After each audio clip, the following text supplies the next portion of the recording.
Hello বন্ধুরা, আসসালামু আলাইকুম। আশা করি সকলে আল্লাহর রহমতে ভালো আছেন। তো বন্ধুরা, আজকে আমি খুবই গুরুত্বপূর্ণ একটি কবিরাজি চিকিৎসা নিয়ে আপনাদের মাঝে হাজির হলাম। তো বন্ধুরা, আমার হাতের মধ্যে যে গাছটি দেখতে পাচ্ছেন, তো বন্ধুরা একটি হচ্ছে কবিরাজ জগতের মহাওষুধ। তো বন্ধুরা, এই মহাওষুধটি থেকে আপনারা এড়িয়ে যাবেন না। তার কারণ হচ্ছে বন্ধুরা, যে সমস্ত ভাইরা বন্ধুরা এই গাছটি ব্যবহার করেছে, সেই সমস্ত ভাইরাই কিন্তু 100% উপকার পেয়েছে। তো বন্ধুরা, আপনিও 100% উপকার পাবেন।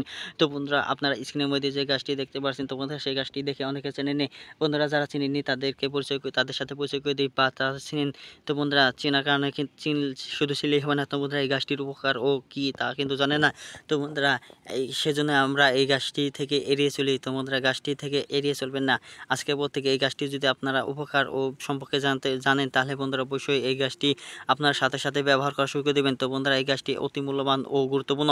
তো বন্ধুরা, এই গাছটি কীভাবে ব্যবহার করবেন বা কোন কোন রোগের জন্য ব্যবহার করা হয়, সমস্ত কিছু আলোচনা করবো। তোমরা এই গাছটি ব্যবহার করা হয় যারা বন্ধুরা বিভিন্ন ধরনের সমস্যায় ভুগে আছেন দীর্ঘ সময় ধরে। তো বন্ধুরা, সেই সমস্ত ভাইদেরকে বলবো, তারা যদি এই গাছটি পূর্ণ বিশ্বাস ও আস্থার সাথে ব্যবহার করতে পারেন, তাহলে বন্ধুরা অবশ্যই মাত্র 7 দিন বা 1 মাস 15 দিন খেলেই বন্ধুরা চলবে। তো বন্ধুরা, 15 দিন খেতে পারেন, 7 দিন খেতে পারেন, বা 1 সপ্তাহ খেতে পারেন।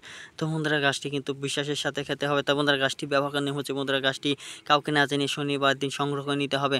তো বন্ধুরা, তারপর এই পাতাগুলো দেখতে পাচ্ছেন, এই পাতাগুলো বন্ধুরা বনতুলসী পাতা। এই গাছটি কিন্তু বনতুলসী পাতা। বন্ধুরা, এই বনতুলসী কিন্তু বন্ধুরা তারপর কি জ্বর ও ঠান্ডার জন্য ব্যবহার করা হয়। তারপর বন্ধুরা, আপনারা এই যে শিকড়গুলো দেখতে পাচ্ছেন, এই শিকড়গুলো যদি আপনারা ব্যবহার করতে পারেন বন্ধুরা, তাহলে বন্ধুরা অবশ্যই আপনারা 100% কার্যকরী উপকার পাবেন। তো বন্ধুরা, এই গাছটি ব্যবহার করার পর যদি কেউ বলতে পারে যে আমরা কোনো উপকার পাইনি, তাহলে বন্ধুরা বিশ্বাস করেন, আমি কবিরাজি চিকিৎসা বাদ দিয়ে দেবো। তো বন্ধুরা, ধন্যবাদ আপনাদেরকে।